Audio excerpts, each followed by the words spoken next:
Good morning mga ka-idol. Naipapakita ko sa inyo mga idol, itong ampalaya ko naggawa ako ng ganito trap sa nagtatrap ako sa mga fruit fly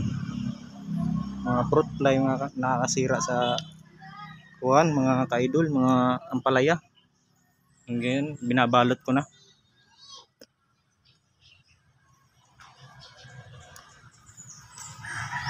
At iyan mga ka-idol, nakikita nyo naman to.